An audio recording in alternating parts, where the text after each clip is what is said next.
ಗಜಮುಖನೆ ಗರ್ವ ಶ್ರೀ ಗಣನಾಥ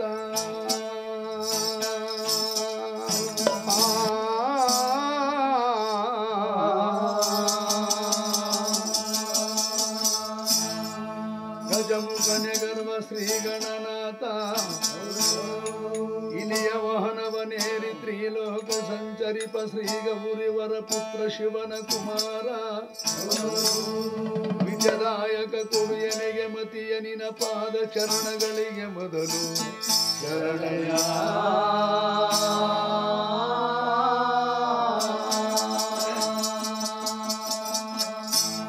ಶರಣು ಶರಣಯ್ಯ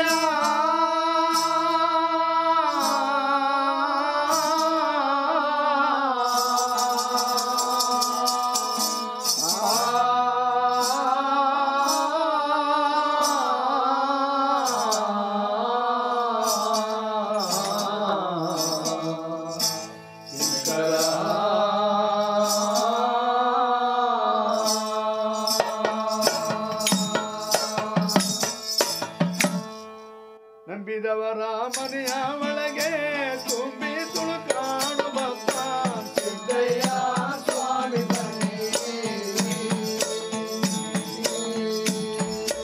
ಗುರುವೇ ಮಾಡಿದವರ ಮನವ ಬಲ್ಲೆ ನೀಡಿದವರ ನಿಜವ ಬಲ್ಲೆ ಸಿದ್ದಯ್ಯ ಸ್ವಾಮಿ ಬನ್ನಿ ಆದಿ ಒಳಗಲ ಜ್ಯೋತಿ ಬೀದಿ ಒಳಗಲ ಜ್ಯೋತಿ ಅರಮನೆಯ ಜ್ಯೋತಿ ಗುರುಮನೆಗೂ ಜ್ಯೋತಿ ಬಡವರ ಮನೆಗೂ ಜ್ಯೋತಿ ಬಲ್ಲಿಗರ ಮನೆಗೂ ನೀ ಜ್ಯೋತಿ ಹೆತ್ತ ಮನೆಗೂ ನೀ ಜ್ಯೋತಿ ಸತ್ತವರ ಮನೆಗೂ ನೀ ಜ್ಯೋತಿ ತಿಪ್ಪೆ ಮೇಲೆ ಮಡಗಿದರು ಭಿನ್ನ ಭೇದವಿಲ್ಲದೆ ಉರಿಯುವಂತ ಪರಂಜ್ಯೋತಿ ನಿನ್ನ ನಂಬಿದವರ ಮನೆಯ ಒಳಗೆ ತುಂಬಿ ತುಳುಕಾಡಿ ಬಾರೋ ಸಿದ್ದಯ್ಯ ಸ್ವಾಮಿ ಬನ್ನಿ ಕಂಡಾಯದ ಒಡೆಯ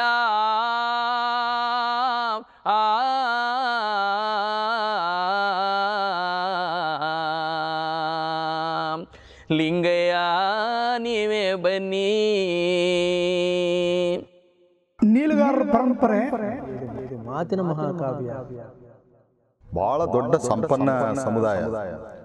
ಇಲ್ಲಿ ಒಂದು ದೊಡ್ಡ ಸಂಸ್ಕೃತಿ ಪರಂಪರೆ ಇದೆ.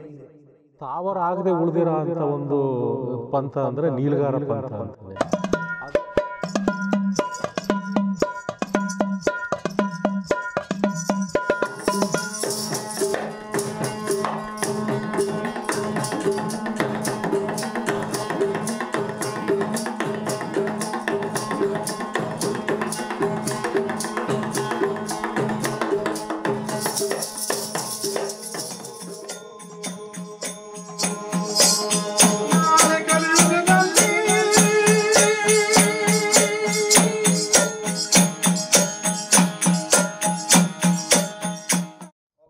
ನಮ್ಮ ಕರ್ನಾಟಕದಲ್ಲಿ ಇರಬಹುದಾದಂಥ ಜಾನಪದ ಮೌಖಿಕ ಪರಂಪರೆ ಇದೆಯಲ್ಲ, ಅದು ಅಗಾಧ ವೈವಿಧ್ಯಮಯವಾದದ್ದು ಅಂತ ನನಗನ್ಸುತ್ತೆ. ಸಾಹಿತ್ಯದಲ್ಲಿ ಅಂದರೆ ಮಹಾಕಾವ್ಯಗಳು ಬರಹದ ಕಾವ್ಯಗಳು ಮಾತ್ರ ಅಲ್ಲ, ನಮ್ಮಲ್ಲೂ ಇರ್ಬೋದಲ್ವ ಅಂತ ಹುಡಿಕೊಂಡು ಹೊರಟಾಗ ನಿಮಗೆ ಈ ಮಂಟಸ್ವಾಮಿ ಕಾವ್ಯ, ಮಲೆಯ ಮಾದೇಶ್ವರ ಕಾವ್ಯ, ಮೈಲಾರಲಿಂಗನ ಕಾವ್ಯ, ಜುಂಜಪ್ಪನ ಕಾವ್ಯ ಎಲ್ಲವೂ ಸಿಕ್ಕಿದ್ವು. ಈ 4 ಜನ ಸಂತರು ಸುಮಾರು 1500-600 ಸುಮಾರದಲ್ಲಿ ಕರ್ನಾಟಕದ ಈ ದಕ್ಷಿಣ ಭಾಗದಲ್ಲಿ ಅರಣ್ಯ ಸೀಮೆಯಲ್ಲಿ ಅವರು ಓಡಾಡ್ತಾ ಜನಗಳ ಜಾಗೃತಿಯನ್ನು ಬೇರೆ ಬೇರೆ ರೀತಿಯಲ್ಲಿ ಮಾಡ್ತಾ ಅವರ ಲೋಕ ಕಲ್ಯಾಣಕ್ಕಾಗಿ ಬದುಕಿನ ಪರ್ಯಂತರ ಹೋರಾಟ ಮಾಡಿದ್ದು ಆಶ್ಚರ್ಯಕರ ಅಂತ ಅನಿಸುತ್ತೆ. ಮಂಟೇಸ್ವಾಮಿ ಕಾವ್ಯನಾಗಲಿ, ಮಲೆಯ ಮಾದೇಶ್ವರ ಕಾವ್ಯನಾಗಲಿ, ಜುಂಜಪ್ಪನ ಕಾವ್ಯನಾಗಲಿ ನೋಡಬೇಕಾಗಿರುವಂಥ ಕ್ರಮ ಯಾವುದು ಅಂತಂದರೆ ಸಾಹಿತ್ಯ ಕೃತಿಯಾಗಿ ಮಾತ್ರ ಅಲ್ಲ, ಇಲ್ಲಿ ಒಂದು ದೊಡ್ಡ ಸಂಸ್ಕೃತಿ ಪರಂಪರೆ ಇದೆ. ನಮ್ಮ ಸಾಂಸ್ಕೃತಿಕ ನಾಯಕ ಮಂಟೇಸ್ವಾಮಿಯವರು ಮಂಡ್ಯ ಜಿಲ್ಲೆ ಮಳವಳ್ಳಿ ತಾಲೂಕಿನ ಬೊಪ್ಪೇಗೌಡನಪುರದಲ್ಲಿ ಬಂದು ನೆಲೆಯಾದರು.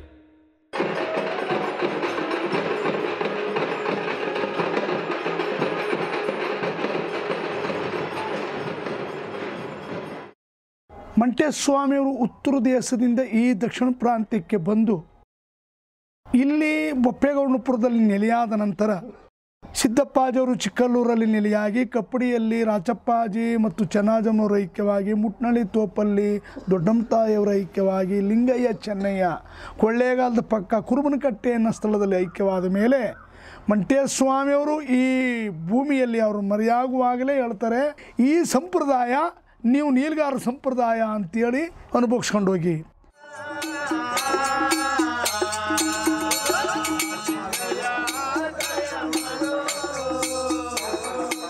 ಮಂಟೇಸ್ವಾಮಿ ಪರಂಪರೆಯಲ್ಲಿ ದೀಕ್ಷೆ ತಕ್ಕೊಂಡು, ಅಂದರೆ ನೀಲ್ಗಾರನ ಬಿಡಿಸ್ಕೊಂಡು ತಂಬೂರಿ ಹಿಡ್ಕೊಂಡು ಅವರ ಮಂಟೇಸ್ವಾಮಿಯವರ ಚರಿತ್ರೆಯನ್ನು ಹಾಡ್ಕೊಂಡು ಹೋಗೋರನ್ನ ನೀಲ್ಗಾರರು ಮತ್ತು ಮಂಟೇದವರು ಅಂತ ಕರೀತಾರೆ. ಜನಪದ ಕಾವ್ಯಗಳಲ್ಲಿ ಮಲೆ ಮಾದೇಶ್ವರನ ಬಗ್ಗೆ ಇರುವ ಹಾಡುಗಳನ್ನು ಕಂಸಾಳೆ ಎನ್ನುತ್ತಾರೆ.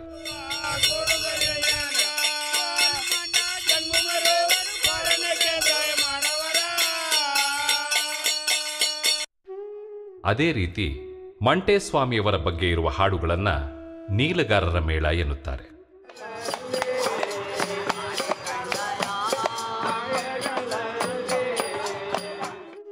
ಈ ಎರಡೂ ಪರಂಪರೆಗಳಲ್ಲಿ ಸಮನ್ವಯತೆಯೂ ಒಂದಷ್ಟು ಭಿನ್ನತೆಯೂ ಇದೆ. ಮಾದೇಶ್ವರನ ಗುಡ್ರಲ್ಲಿ ಅವರು ಪೇಟ ಹಾಕಲ್ಲ, ಕಪ್ಪಿಕ್ಕಲ್ಲ, ಆಮೇಲೆ ರುದ್ರಾಕ್ಷಿ ಅವ್ರದ್ದು ಅಡ್ಡ ಇರುತ್ತೆ, ಹಿಂಗೆ ಪೋಣಿಸೋದು, ಮಣಿ ಹಿಂಗಿರುತ್ತೆ, ಹಿಂಗೆ ಪೋಣಿಸಿ ಹಿಂಗೆ ಕಟ್ಟೋದು. ನೀಲಗಾರರಲ್ಲಿ ನೇರ ಇರುತ್ತೆ ಮಣಿ, ಹೀಗೆ ಪೋಣಿಸೋದು, ಹಿಂಗೆ ಪೋಣಿಸಿ ಹಿಂಗೆ ಹಾಕಿರ್ತಾರೆ. ಮಂಟೇಸ್ವಾಮಿ ಪರಂಪರೆಯ ಕಾವ್ಯವನ್ನು ಅಥವಾ ಪರಂಪರೆಯನ್ನು ಹಾಡಬೇಕಾದ್ರೆ ಧ್ಯಾನಸ್ಥ ಸ್ಥಿತಿ ಬೇಕು.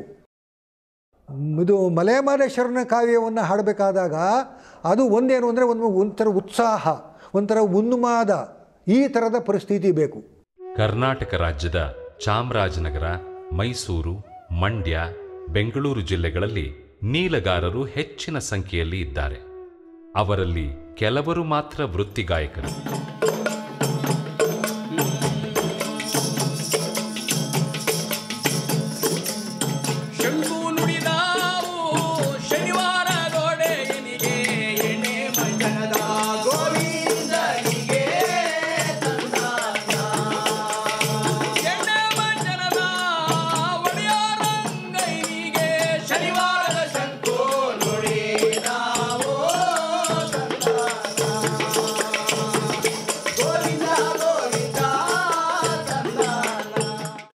ನೀಲಗಾರನಾಗಬೇಕಾದರೆ ಅದಕ್ಕೆ ಶುದ್ಧ ಭಕ್ತಿಯು, ಸಮರ್ಪಣಾ ಮನೋಭಾವದ ಅಗತ್ಯವೂ ಇದೆ. ಕಲೆ ಎಲ್ರಿಗೂ ಬರಲ್ಲ. ಅದು ಹಾಡು ಬಂದಿರತಕ್ಕಂಥ ಕಲೆ ಯಾರು ಆಸಕ್ತಿಯಿಂದ ಈ ಸ್ವಾಮಿ ಬಗ್ಗೆ ನಾವು ಹಾಡುತ್ತೀವಿ ಅನ್ನೋದು ಅವರ ಮನಸ್ಸಿನಲ್ಲಿ ಉದ್ಭವ ಆಗುತ್ತೋ, ನಾವು ಕಲಿಬೇಕು ಅನ್ನೋರು ಯಾರು ಕಲ್ತ್ಕೊಂಡು ಆಡ್ಬೋದು. ಇವರು ಅವರು ಅನ್ನೋದೇನಿಲ್ಲ. ಈಗ ಉಪ್ಪಳು ಶೆಟ್ಗಳು ಆಡ್ತಾರೆ, ನಾಯಕ್ ಜನಾಂಗದವ್ರು ಆಡ್ತಾರೆ, ಕುರುಬರು ಜನಾಂಗದವರು ಆಡ್ತಾ ಇದ್ದಾರೆ. ಮಂಟೇಸ್ವಾಮಿ ಕಥೆನ, ಮಾದೇಶ್ವರನ ಕಥೆನ, ಎಲ್ಲ ಕಥೆಗಳು ಮಾಡ್ತಾರೆ. ಅದೇನು ದಲಿತರೇ ಮಾಡ್ತಾರೆ ಅಂತಲ್ಲ, ಪ್ರತಿಯೊಬ್ಬರು ಎಲ್ಲರೂ ಆಸಕ್ತಿ ಯಾರು ಆಡ್ತೀವಿ ಅಂತ ಬರ್ತಾರೋ ಯಾರು ಆಡ್ಬೋದು. ಈ ನೀಲಗಾರರು ಕಥೆ ಮಾಡುವ ನೀಲಗಾರರು ಇದ್ದಾರೆ. ಅವರು ತೊಂಬರಿ ಹಾಕ್ಕೊಂಡು, ಪಂಚೆ ಉಟ್ಕೊಂಡು, ಪೇಟ ಕಟ್ಕೊಂಡು, ರುದ್ರಾಕ್ಷಿ ಹಾಕ್ಕೊಂಡು ತಿರುಗ್ತಾ ಇರ್ತಾರೆ. ಅವರು ನೀಲಗಾರ. ಅವರು ಮಂಟೇಸ್ವಾಮಿಯ ಪರಂಪರೆನ ಹೇಳುವವರು, ಅವರು ಆಡ್ಕೊಂಡು ಹೋಗೋರು. ಮಂಟೇಸ್ವಾಮಿಯ ಕಥನವನ್ನು ಸಾಲುಗಳು ಅಂತೇಳಿ ಭಾಗ ವಿಂಗಡಿಸ್ಕೊಂಡು ಕಲ್ಯಾಣ ಪಟ್ಟಣದ ಸಾಲು, ಸಿದ್ದಪ್ಪಾಜಿಯ ಸಾಲು, ಅಲಗೂರು ಸಾಲು ಅಂತ ಹೀಗೆ ಭಾಗ ವಿಂಗಡಿಸ್ಕೊಂಡು ಕಥನವನ್ನು ಬೆಳೆಸ್ಕೊಂಡು ಹೋಗ್ತಾರೆ. ಮಂಟೇಸ್ವಾಮಿ ಮತ್ತು ಅವರ ಶಿಷ್ಯರು ನೆಲೆ ನಿಂತು ಐಕ್ಯವಾದ ಈ ಸ್ಥಳಗಳಲ್ಲಿ ವರ್ಷಕ್ಕೊಮ್ಮೆ ನಡೆಯುವ ಜಾತ್ರೆಗಳಲ್ಲಿ ನೀಲಗಾರರೆಲ್ಲ ಸೇರಿ ತಮ್ಮ ಹಾಡಿನ ಮೂಲಕ ಸ್ವಾಮಿಯನ್ನು ಆರಾಧಿಸುತ್ತಾರೆ. ಈ ಮೂಲಕ ಪರಸ್ಪರ ಒಂದಾಗುತ್ತಾರೆ.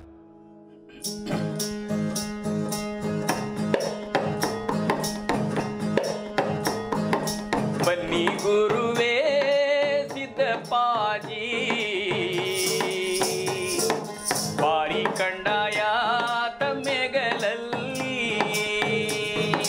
ಬನ್ನಿ ಗುರುವೇ ಸಿದ್ದಪ್ಪಾಜಿ, ಬಾರಿ ಕಂಡಾಯ ತಮ್ಮೆಗಳಲ್ಲಿ, ಬಾರಿ ಕಂಡಾಯ ತಮ್ಮೆಗಳಲ್ಲಿ. ಚಂದ್ರಮಂಡಲ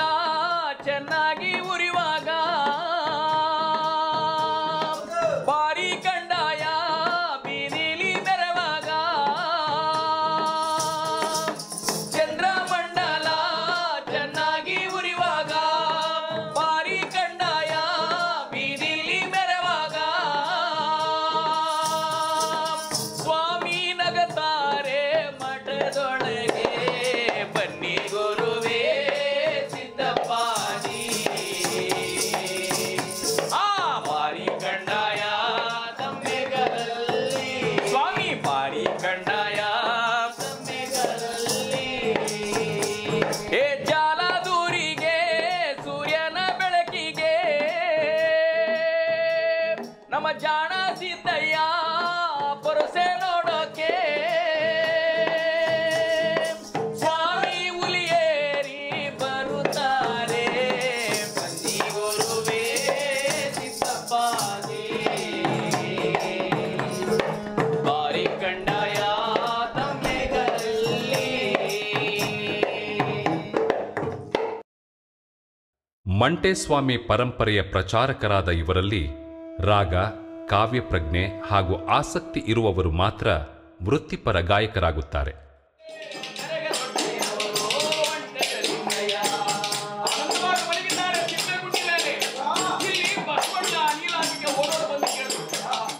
ಮಂಟೇಸ್ವಾಮಿಯವರ ಐಕ್ಯ ಗದ್ಗೆಗಳಿದೆಯಲ್ಲ ಅದು ಸೂಫಿಗಳ ಲಕ್ಷಣ.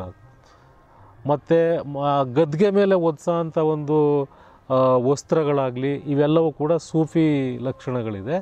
ನಮ್ಮಲ್ಲಿ ಇವಾಗ ಕಪ್ಪಡಿ ಕ್ಷೇತ್ರದಲ್ಲೂ ಮುಸಲ್ಮಾನರು ಬರ್ತಾರೆ. ಅವರು ಬಂದು ಸಕ್ಕರೆ ಪಾತಿ ಅಂತ ಒಂದು ಮಾಡಿ ದೇವ್ರ ಮುಂದೆ ನಮಾಜ್ ಮಾಡ್ತಾರೆ. ದೀಕ್ಷೆ ತೆಗೆದುಕೊಂಡರೂ ನೀಲಗಾರರು ತಾವು ಮಾಡುತ್ತಿರುವ ವೃತ್ತಿಯನ್ನು ಮುಂದುವರಿಸಿಕೊಂಡು ಕೌಟುಂಬಿಕ ಜೀವನವನ್ನು ನಡೆಸುತ್ತಾರೆ. ತಮ್ಮ ನಂಬಿಕೆಗಳನ್ನು ಮುಂದುವರಿಸಿಕೊಂಡು ಹೋಗಲು 7 ವರ್ಷ ದಾಟಿದ ತಮ್ಮ ಕುಟುಂಬದ ಹಿರಿಯ ಮಗನಿಗೆ ದೀಕ್ಷೆ ನೀಡುವ ದಿನ ಸ್ನಾನ ಮಡಿ ಮಾಡಿಸಿ, ಸ್ವಾಮಿಗೆ ತಲೆಗೂದಲ ಮುಡಿ ಅರ್ಪಿಸಿ, ಜೋಳಿಗೆಯನ್ನು ಹೆಗಲಿಗೆ ಏರಿಸಿ ಭಿಕ್ಷೆ ಮಾಡಲು ಕಳಿಸುತ್ತಾರೆ.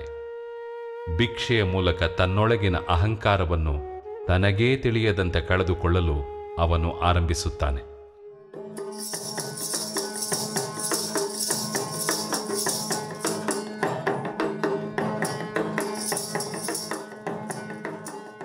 ಹೀಗೆ ದೀಕ್ಷೆ ತೆಗೆದುಕೊಂಡ ನೀಲಗಾರರೆಲ್ಲ ಸೇರಿ ಒಂದು ತಂಡವನ್ನು ರಚಿಸಿಕೊಳ್ಳುತ್ತಾರೆ. ಈ ತಂಡದಲ್ಲಿ ಕಥೆಯನ್ನು ಸೃಜಿಸುವವನು ಮುಖ್ಯ ಹಾಡುಗಾರನಾಗಿ ಮತ್ತು ಅವನೊಂದಿಗೆ ಸೊಲ್ಲೆತ್ತಿ ಪುನರಾವರ್ತಿಸುವವರು, ವಾದ್ಯಗಳನ್ನು ನುಡಿಸುವವರು ಜೊತೆಗಾರರಾಗಿರುತ್ತಾರೆ. ಅಣ್ಣಯ್ಯ ನಿನ್ನವನಾದರು ಪಟ್ಟಾದ ರಾಣಿ ಅಣ್ಣವ ನೆನಸಿ ನಿನ್ನವಳಾಗಳ ತಂದನಾಳ ತಂದನ ತಾನನ ರಾಜಮ್ಮ ತಂದನಾಳ ತಂದನ ತಾನನ ಆಹಾ ಕೂಲಿ ಮಾಡಿ ನಮ್ಮ ಕಾಲ ಕಳಿದಾರು ಪಟ್ಟಾದ ರಾಣಿ ಅಪ್ಪನ ಮನೆಯ ಆಸೆ ಮಾಡಬೇಡ ತಂದನಾಳ ತಂದನ ತಾನನ ತಂದನಾಳ ತಂದನ ಹೋಗಿ ಮನೆ ಮುಂದೆ ಆಡ್ತೀವಿ. 10 ನಿಮಿಷನೂ ಕೇಳ್ತಾರೆ, 15 ನಿಮಿಷನೂ ಕೇಳ್ತಾರೆ, ಮುಂದಕ್ಕೆ ಹೋಗಯ್ಯ ಅಂತಾರೆ, ಹೋಯ್ತೀವ. ಕೋರುಮಂಡೆ ಜಂಗುಮ ದೇವರು ಕೋರಣ್ಯ ಎಂದು ಸಾರವರೇ ಕೋರಣ್ಯ ನೀಡಮ್ಮ ಕೋಡುಗಲ್ಲು ಮ್ಯಾಲೆ. ಕೆಲಸದಲ್ಲಿದ್ದರೂ ಕೆಲವರು ಭಿಕ್ಷೆ ತಂದು ಕೊಡ್ತಾರೆ. ಅಯ್ಯೋ ನೀಲ್ಗಾರ ಬಂದ್ಬಿಟ್ರು ತಡೆಯಪ್ಪ, ಇವತ್ತು ವಾರ ಮನೆ ಕೆಲಸ ಮಾಡ್ತಿರ್ತಾರೆ, ಆದರೂ ತರ ಬಿರಂತ ರೆಡಿಯಾಗಿ ಬಂದು ಭಿಕ್ಷೆ ಕೊಡ್ತಾರೆ. ಕೊಟ್ಟರೆ ಈಸ್ಕೊಂತೀವಿ, ಇಲ್ಲ ಒಳಗೆ ಕೂತ್ಕೊಂಡು ಮುಂದಕ್ಕೆ ಹೋಗಯ್ಯ ಅಂತಾರೆ, ಮುಂದೆ ಮನೆಗೆ ಹೋಗ್ತೀವಿ. ಹಾಡಿದ್ದಕ್ಕೆ ನಾವೇನು ಕೇಳಲ್ಲ, ಹಾಡಿದಲ್ಲ ಯಾಕಪ್ಪ ಕೊಡ್ಲಿಲ್ಲ ಅಂತ ಕೇಳಲ್ಲ, ನಮ್ದು ಹಾಡೋ ಕೆಲಸ ಅಷ್ಟೇ. ಆ ಕಲ್ಯಾಣದಲ್ಲಿ ಯಾರ್ಯಾರಿದ್ದಾರೆ? ಸ್ವಾಮಿ ವನ್ನಯ್ಯ, ಚೆನ್ನಯ್ಯ, ಕುಮಾರ ವೀರಯ್ಯ, ಕುಂಬಾರರ ಗುಂಡಯ್ಯ, ಕಲಗರ ಮುದ್ದಯ್ಯ, ಭಟ್ಟರ ಸಿದ್ದರಾಮ, ಮುರುಘರ ವೀರಯ್ಯ, ಕಕ್ಕಯ್ಯ, ಚಿಕ್ಕಯ್ಯ, ಆಯ್ತಕ್ಕಿ ಮಾರಯ್ಯ, ಮಡಿವಾಳ ಮಾಚಯ್ಯ, ಶರಣರು ಇರುತ್ತಾರೆ. ಆಗ ಕಲ್ಯಾಣದ ಒಳಗೆ ಎಲ್ಲ ಶರಣರು ಇರುವರಂತೆ.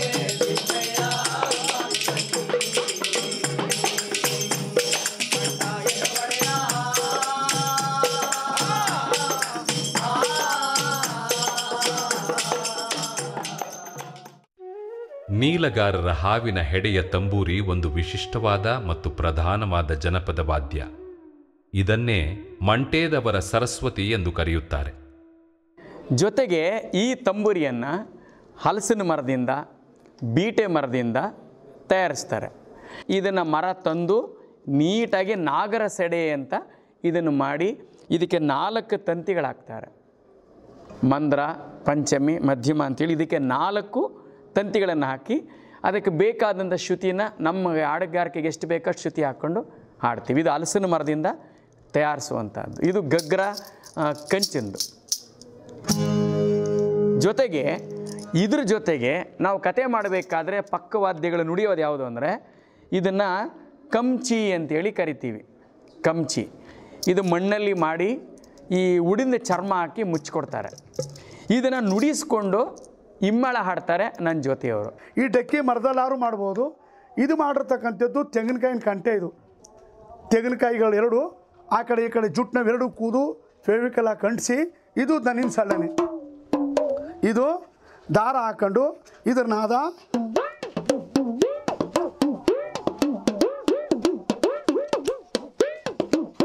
ಆ ಶ್ರುತಿಗೆ ತಕ್ಕಂಥ ನಾದ ಕೊಟ್ಕೊಂಡು ಬಾರಿಸೋದು. ಇದು ದಂಬಡಿ. ಇದನ್ನು ನುಡಿಸ್ಕೊಂಡು ನನ್ನ ಸಹಪಾಠಿ ಇಡೀ ರಾತ್ರಿ 9 ಗಂಟೆಗೆ ಶುರು ಮಾಡ್ಬೋದು, 10 ಗಂಟೆಗೆ ಶುರು ಮಾಡ್ಬೋದು. ಸೂರ್ಯ ಉದಯ ಆಗ್ತಾ ಇರುತ್ತೆ. ಬೆಳಗಿನ ಜಾವ 5, 5:30, 6 ಗಂಟೆ ಆದರೂ ಬಿಡಲ್ಲ. ಇನ್ನೂ ಆಡು ಅಂತ ಎಷ್ಟು ಕೇಳಿದ್ರು ಸಾಕು ಅನ್ನಲ್ಲ ನಮ್ಮ ಹಳ್ಳಿ ಜನ. ಇನ್ನೂ ಆಡು ಅಂತಿರ್ತಾರೆ. ಅಷ್ಟೊತ್ತವರೆಗೂ ಪಾಪ ಆಡ್ಕೊಂಡು ಇದು ನುಡಿಸ್ತಾ ಇರ್ತಾನೆ.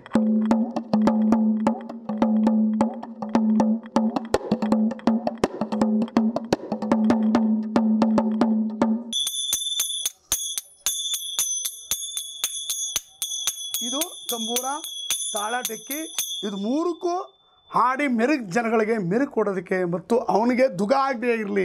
ಒಬ್ಬನೇ ಪದ ಆಡಿದಾಗ ಸುಸ್ತಾಗೋಯ್ತದೆ.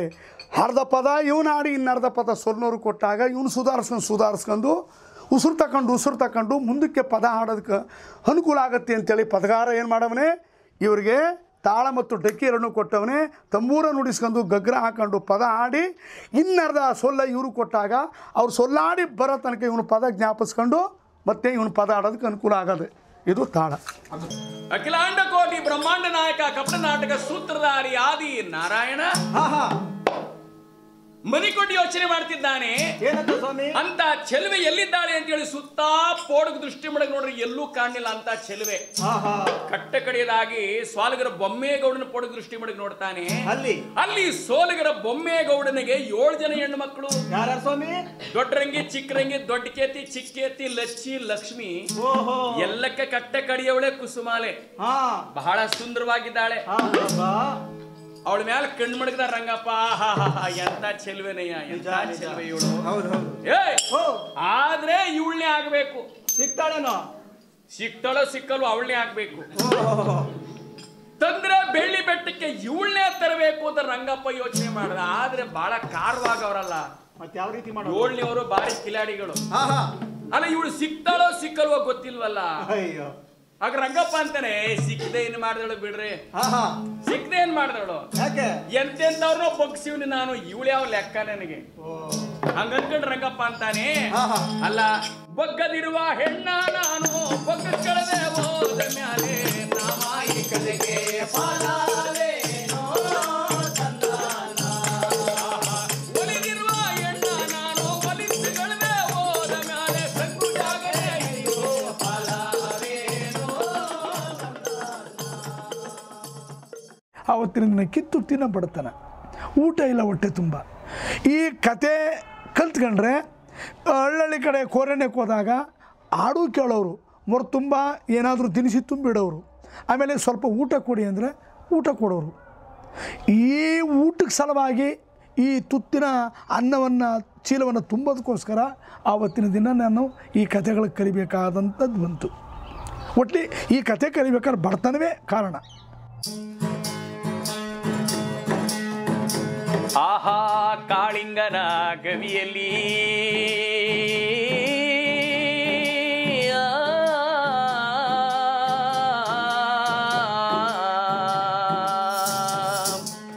ಬಾಳ ದುಃಖ ಮಾಡುತ್ತಾನೆ ಸಿದ್ದಯ್ಯ ಸ್ವಾಮಿ ಬನ್ನಿ.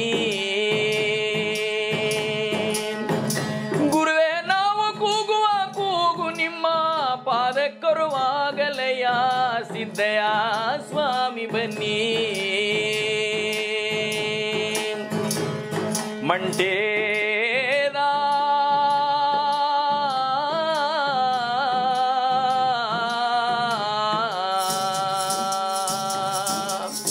ಲಿಂಗಯ್ಯ ನೀವೇ ಬನ್ನಿ. ಇವರು ಧಾರ್ಮಿಕ ಕಾವ್ಯಗಳಲ್ಲದೆ ಲೌಕಿಕ ಕಾವ್ಯಗಳನ್ನು ಕೂಡ ಸುಶ್ರಾವ್ಯವಾಗಿ ಕಣ್ಣಿಗೆ ಕಟ್ಟುವಂತೆ ಬಣ್ಣಿಸುತ್ತಾರೆ. ಹೇ ಪಿರಿಯ ಪಟ್ಟಣದ ಹೆಸರ ಹೇಳಿದರೆ ಧರಣಿ ಮದರಂಗ ದೊಮ್ಮಿ ರಾಜಗಡಗಡನೆ ನಡುಗೀತು.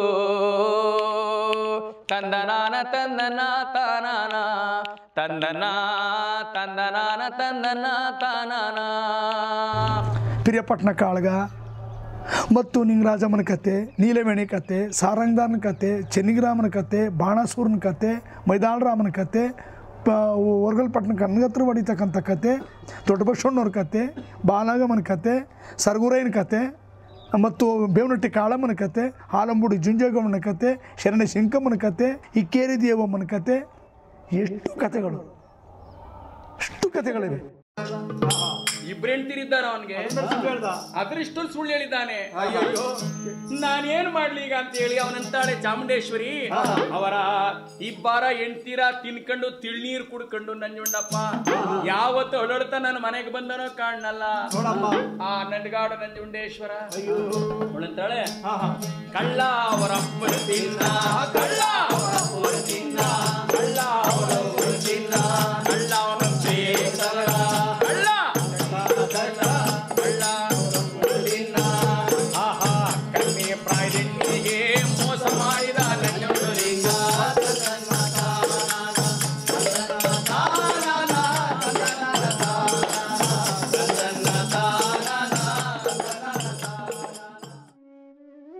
ವೃತ್ತಿಪರ ಗಾಯಕನಾಗಬೇಕೆಂಬ ಹಸಿವಿರುವವನು ಗುರುವನ್ನು ಹುಡುಕಿಕೊಂಡು 16 ವರ್ಷ ಅವರಲ್ಲಿ ಶಿಷ್ಯವೃತ್ತಿ ಮಾಡಿ ತನ್ನೊಳಗಿನ ಗಾಯಕನನ್ನು ಜೀವಂತವಾಗಿರಿಸಿಕೊಳ್ಳುತ್ತಾನೆ. ಆ ಮೂಲಕ ಮಂಟೇಸ್ವಾಮಿಯ ಪರಂಪರೆಯನ್ನು ಮುಂದುವರೆಸುವ ಕೊಂಡಿಯಾಗುತ್ತಾನೆ.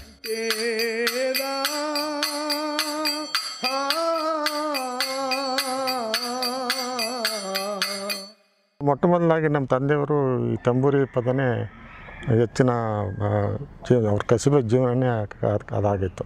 ಈ ಕಪ್ಪಡಿ ಕ್ಷೇತ್ರ, ಚೆಕ್ಕಲ್ಲೂರು ಕ್ಷೇತ್ರದಲ್ಲಿ ಈ ಒಂದು 5-6 ಜನ ಸೇರ್ಕೊಂಡು ಈ ತಮ್ಮಡಿ ಮುಡಿತಕ್ಕಂಥದ್ದು, ತಾಳ ಹೊಡಿತಕ್ಕಂಥದ್ದು ಮಾಡಿ 7-8 ದಿನ ಅಷ್ಟು ಕತೆಗಳನ್ನು ಒಂದೇ ಇದರಲ್ಲಿ ಅವರು ಮಾಡ್ತಿದ್ರು. ಸೊ ಹೀಗಾಗಿ ಅವರ ಈ ಒಂದು ಕತೆನ ಸುಮಾರು ಅವರ ಶಿಷ್ಯರು ಹಾಗೆ ಬೆಳೆಸಿದ್ರು.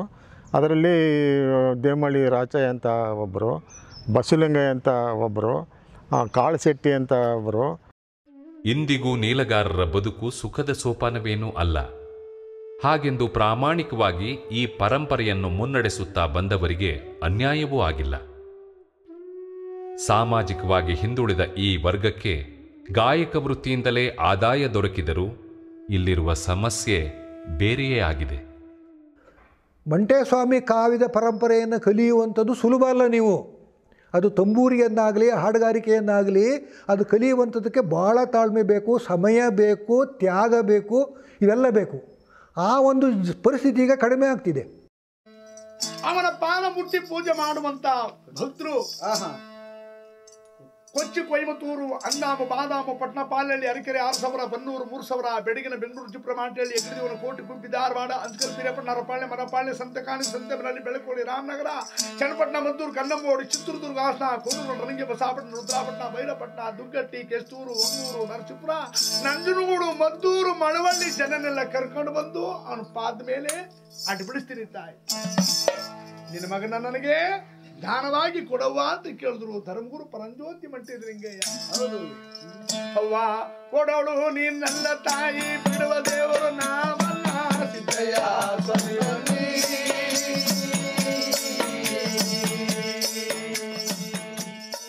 ನಮ್ಮ ದೇವ್ರಗುಡ್ಡ ಒಂದು ಸಂಪ್ರದಾಯದಲ್ಲಿ ನಾವು ಬೆಳೆದ್ವಿ ಅಷ್ಟೇ ಹೊರತು ಈಗ ಏನು ನೀರ್ಗರಾಗಿ ಆ ವಚನ ಕಲಿತಾರೆ ಅಲ್ಲಿ ಆ ಮಕ್ಕಳು ಮರಿಗಳಿಗೆ ಬರದೇ ಇಲ್ಲ. ಇದು ಆರ್ಥಿಕವಾಗಿ ಅಥವಾ ವಿದ್ಯಾವಂತ ಇದೆಲ್ಲ ಭಾಳ ಕಷ್ಟ ಅವರ ಬದುಕು. ಯಾವರ ಕೋರಣೆನ ಮಾಡಿ ಬೇಡಿ ಮಾಡ್ತಕ್ಕಂಥ ಒಂದು ಸಂದರ್ಭ ವಿದ್ವಾಂತರು. ಹೀಗಾಗಿ ಅವರ ಜೀವನ ಭಾಳ ಕಷ್ಟದಲ್ಲಿದೆ. ಅದೇನೋ ಸರ್ಕಾರ ಏನಾದ್ರು ಮಾಡಿದ್ರೆ ಅವರ ಜೀವನ ಸ್ವಲ್ಪ ಮಟ್ಟಿಗೆ ಸುಧಾರಿಸ್ಬೋದು ಅಂತ ನನ್ನ ಭಾವನೆ. ಸ್ವಾಮಿ ನಮ್ಮನ್ನು ಉಳಿಸ್ಕೊಡಿ ಅಂತ ಅವರು ಶರಣೆಂದಾಗ ಯುವ ಮನಸ್ಸುಗಳಿಗೆ ಇದರ ರುಚಿಯನ್ನು ಹಚ್ಚಿಸಬೇಕು.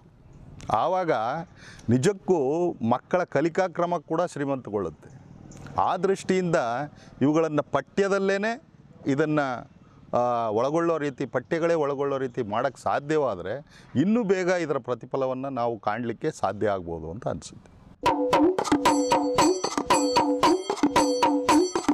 ಗಣಮೈ ಮಾಲಿಂಗದ ರೂಪ ಸಂಗಮೇಶ್ವರ ಮಹಾದೇವ ಶಿವನೇ ಶಂಕರ ಮಹಾದೇವ ಲಿಂಗದ ವರಗಳ ಕರುಣಿಸು ಗುರುವೇ ಜಂಗುಮರ ಪ್ರಿಯ ಮಹಾದೇವ. ನನಗನ್ಸುತ್ತೆ ನಂಜುಂಡೇಶ್ವರ ಮಲೆ ಮಹದೇಶ್ವರ ಈ ಭಾಗಗಳನ್ನೆಲ್ಲ ಕೊಟ್ಟು ಜನಕ್ಕೆ ತೋರಿಸಿದ್ರೆ ಹಾಡಿಸಿದ್ರೆ ಮತ್ತಿವು ಪುನರುಜ್ಜೀವನಗೊಳ್ತವೆ ಅಂತ ನನಗನ್ಸುತ್ತೆ. ಜನಕ್ಕೆ ಈಗ ಬೇಕಾಗಿದೆ. ದೊಡ್ಡವರು ಹೇಳುತ್ತಾರೆ, ಮುಂದೆ ಬರುವ ಕಲಿಯುಗದಲ್ಲಿ ಅಟ್ಟ ಬೆಟ್ಟವನ್ನೆಲ್ಲ ಕಡಿದು ಕಾಡುನೆಲ್ಲ ತರದು ನೆಲಸಮ ಮಾಡಿ ಹೊಲಗದ್ದೆ ಮಾಡುವ ಕಾಲ ಬರುತ್ತೆ. ಹೌದು, ಕಾಡು ಊರಾಗುವ ಕಾಲ ಬರುತ್ತೆ. ಇಷ್ಟೆಲ್ಲ ಮುಂದೆ ಹೇಳ್ತಾ ಇದ್ದೀನಿ ಕೇಳ್ರಪ್ಪ. ಹೇಳಿ ಗುರುಗಳೇ. ದಾರಿಗೆ ಸುಂಕ, ನೀರಿಗೆ ಸುಂಕ, ಬಾವಿ ನೀರಿಗೆ ಸುಂಕ, ಕೆರೆ ನೀರಿಗೆ ಕಿತ್ತಾಟ, ಕೋಳಿ ನೀರಿಗೆ ಹೊಡೆದಾಟ. ನಾಳೆ ಎತ್ತಿಲ್ಲದ ಬಂಡಿ ಊರೆಲ್ಲ ಓಡಾಡತಾರೆ, ರೆಕ್ಕೆ ಇಲ್ಲದ ಪಕ್ಷಿ ಗಗನದಲ್ಲಿ ಹಾರಾಡತಾರೆ. ಅಯ್ಯ ಎಣ್ಣೆ ಪಕ್ಷಿ ಇಲ್ಲದ ದೀಪ ಲೋಕವನ್ನೇ ಬೆಳಗುತ್ತಾರೆ. ನೀಲಗಾರ ಪಂಥ ಅನ್ನೋದು ಭಾಳ ಸೆಕ್ಯುಲರ್ ಆದಂಥ ಮತ್ತು ಡೆಮೊಕ್ರೆಟಿಕ್ ಆದಂಥ ಮತ್ತು ಭಾಳ ಹ್ಯೂಮ್ಯಾನಿಟಿ ಇರೋ ಅಂಥ ಒಂದು ಪಂಥ ಇದು. ಇದನ್ನು ಇವತ್ತೇನಾಗಿದೆ ಅಂತಂದರೆ ವಿಶ್ವವಿದ್ಯಾನಿಲಯಗಳಾಗಲಿ ಅಥವಾ ನಮ್ಮ ಸಮಾಜ ಆಗಲಿ ಅಥವಾ ಸಂಸ್ಕೃತಿ ಪ್ರಧಾನ ಧಾರೆ ಸಂಸ್ಕೃತಿ ಅಂತ ಹೇಳೋಂಥವೆಲ್ಲ ಆಗಲಿ ಇದನ್ನು ಐಡೆಂಟಿಫೈ ಮಾಡೋಕ್ಕೂ ಆಗಿಲ್ಲ.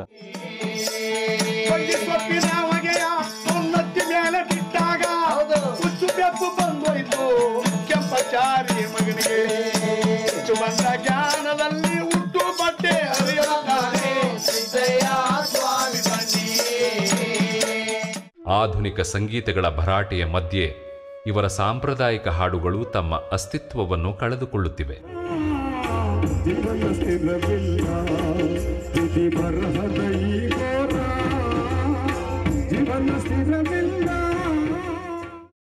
ವರ್ಷದಿಂದ ವರ್ಷಕ್ಕೆ ಈ ಪರಂಪರೆ ತನ್ನ ಅಂತ್ಯದ ಕಡೆಗೂ ಹೆಜ್ಜೆ ಇಡುತ್ತಿದೆ. ಹೊಸ ತಲೆಮಾರಿನ ಜನರು ಈ ಪರಂಪರೆಯನ್ನು ಮುಂದುವರಿಸಿಕೊಂಡು ಹೋಗುವ ಆಸಕ್ತಿಯನ್ನು ಕಳೆದುಕೊಂಡಿದ್ದಾರೆ. ಆಧುನಿಕ ಸ್ವರೂಪದ ಕಲಿಕಾ ವಿಧಾನವನ್ನು ಅಳವಡಿಸಲಾಗುತ್ತಿದೆ. ವಿಶಿಷ್ಟ ವಸ್ತುವಿನ ಅಷ್ಟೇ ಮಾಧುರ್ಯದ ಕಾವ್ಯ ಧಾರ್ಮಿಕ ನೆಲೆಯಲ್ಲೂ ಕಂಠಸ್ಥವಾಗಿ ಉಳಿಯುವ ಯಾವ ಲಕ್ಷಣವೂ ಕಾಣುತ್ತಿಲ್ಲ ಎನ್ನುವುದೇ ವಿಷಾದ. ಅದರ ಜೊತೆ ನೀಲಗಾರರ ಸಾಮಾಜಿಕ, ಆರ್ಥಿಕ ಮತ್ತು ಶೈಕ್ಷಣಿಕ ಉನ್ನತಿಯ ಕಡೆಗೂ ಪ್ರಜ್ಞಾವಂತ ಸಮಾಜ ಕಾರ್ಯಪ್ರವೃತ್ತಗೊಳ್ಳುವ ಅಗತ್ಯವೂ ಇದೆ. ನಿಸರ್ಗದಷ್ಟೇ ಪರಿಶುದ್ಧವಾದ ಈ ಸಂಗೀತ ಪರಂಪರೆಯನ್ನ ಉಳಿಸಿ ಬೆಳೆಸಬೇಕಾದ ಅಗತ್ಯ ಖಂಡಿತ ಇದೆ. ಅದು ಈ ನಾಡಿನ ಸಮಸ್ತರ ಜವಾಬ್ದಾರಿಯೂ ಆಗಿದೆ. ನಾನೆತ್ತುವೇನು ಕರ್ಪೂರದಾರುತಿಸಿದ್ದ ಪಾಜಿಗೆ, ನಾನೆತ್ತುವೇನು ಕರ್ಪೂರದಾರುತಿಸಿದ್ದ ಪಾಜಿಗೆ, ಸ್ವಯಕ್ಕೆ ಸ್ವಯಾಗೆ ಒಳವ ನಿಜ ಪ್ರಕಾಶಗೆ, ಸ್ವಯಕ್ಕೆ ಸ್ವಯಾಗೆ ಒಳವ ನಿಜ ಪ್ರಕಾಶಗೆ,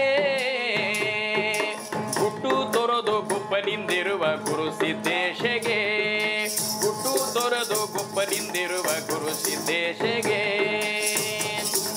ಮಂಗಳ ಮಂಗಳ ಮಂಗಳಾರುತಿ ಮಂಟೆದ ಲಿಂಗೈಗೆ, ಏನೇನು ವಿಲದ ನಿರಾಕಾರ ಪರಂಜ್ಯೋತಿಗೆ, ಏನೇನು ವಿಲದ ನಿರಾಕಾರ ಪರಂಜ್ಯೋತಿಗೆ, ಏನೇನು ವಿಲದ ನಿರಾಕಾರ